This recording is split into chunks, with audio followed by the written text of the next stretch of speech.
शुभारंभ कृपया नारळ म्हणून प्रचाराचा शुभारंभ गुलाल पुढे गुलाल होता पटवून घ्या काँग्रेस पक्षाचा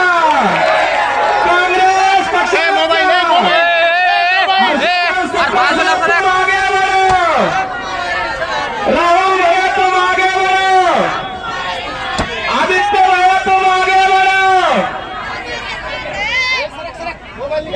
कृपया फुलाचा हार आहे ना बाई सत्कारासाठी परळी शहर काँग्रेस कमिटीच्या वतीने होत आहे। सर्व मान्यवरांचा सत्कार या ठिकाणी वंचित बहुजन आघाडी सर्वांचाच सत्कार या ठिकाणी धन्यवाद। आज परळीच्या प्रचाराचा नारळ फोडण्याच्या कार्यक्रमाचे आमचे हर्षवर्धन सत्तार साहेब आमचे बीड जिल्ह्याचे नेते माजी राज्याध्यक्ष खाली यांनी आमचे ज्येष्ठ काँग्रेसचे प्रदेश अध्यक्ष हर्षवर्धन सत्तार साहेब यांच्या उपस्थित हा नारळ फोडण्याचा कार्यक्रम संपलेला झाला आहे आणि आज प्रचाराचा शुभारंभ त्याप्रमाणे होत आहे। आपण सर्वांना माहित आहे परळीत गेल्या 4-5 वर्षापासून परळी शहर काँग्रेस आपल्या स्टार्ट रोल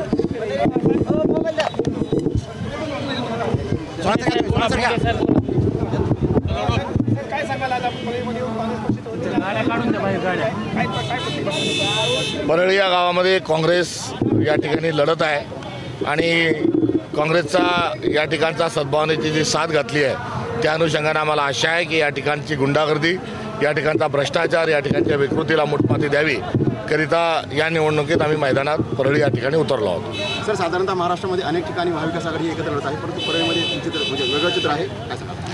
आघाडीच्या युतीच्या संदर्भात आम्ही अधिकार स्थानिक पातळीवर दिले होते त्यामुळे स्थानिकांनी जो निर्णय घेतला तो आम्हाला मान्य आणि दुसऱ्या बाजूला आमच्या मित्रपक्षांनी देखील तशाच स्वरूपाचा निर्णय हा घेतलेला होता। कुठे आम्ही आघाडीत आहोत कुठे नाहीत कुठे मैत्रीपूर्ण लढत आहोत आणि हे स्वाभाविक चित्र आहे आणि हे तिन्ही पक्षांना आम्हाला या सर्व परिस्थितीची जाणीव आहे। आघाडीच्या मतांची फूट होऊन विरोधकांचा फायदा होऊ शकतो।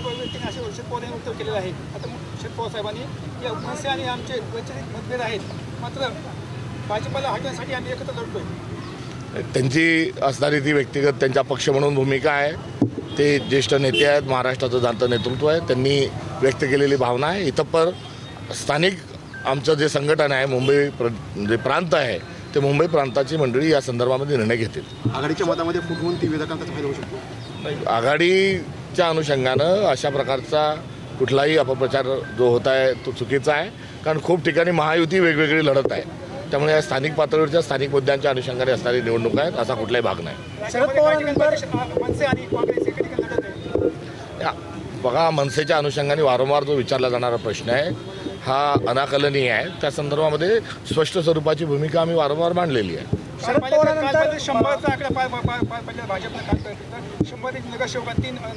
गुंडाशाही गुंडागर्दीच्या माध्यमातून कॉलर पकडून विड्रॉल करत लावत आहे। बिहारचं नाव गुंडागर्दी त्या ठिकाणून हद्दपार करू अशा म्हणणाऱ्यांनी महाराष्ट्रात मात्र या ठिकाणी गुंडागर्दी निर्माण केलेली आहे। धाक दपट जीवे मारण्याची धमकी यातून हे झालेले विड्रॉल आहे ही दंडेलशाही आहे गुंडेलशाही आहे। लोकशाहीला काळीमा फासणारा प्रयत्न भारतीय जनता पक्षाने केलेला आहे। शरद पवारांनंतर मनसेला सोबत घेण्याचं जे वक्तव्य ते वडेट्टीवारांनी केलेले आणि ते असं म्हणत की आता या सर्व शक्तीविरुद्ध लढण्यासाठी मनसेला सोबत घ्यायची गरज असं आज वडेट्टीवार म्हणाले काही वेळ त्यांचं वक्तव्य नीट मला माहीत नाही त्याच्यामुळे त्याच्यावर प्रतिक्रिया देणं योग्य ठरणार नाही। ठाण्यात ठाकरे सेनेच्या माजी नगरसेवक नाव मतदारसंघात वगळण्यात आलेलं आहे। ठाण्यामध्ये ठाकरेच्या सेनेच्या माजी नगरसेवकाचं नाव मतदारसंघात गायब करण्यात आलेलं आहे। असे मतचोरीचे अनेक मुद्दे अनेक प्रकरणं हे महाराष्ट्रात आहे आणि निवडणूक आयोग हे भाजपच्या हाताचं भावलं बनलेलं आहे हे ज्या सर्व प्रकरणातून सिद्ध होतं।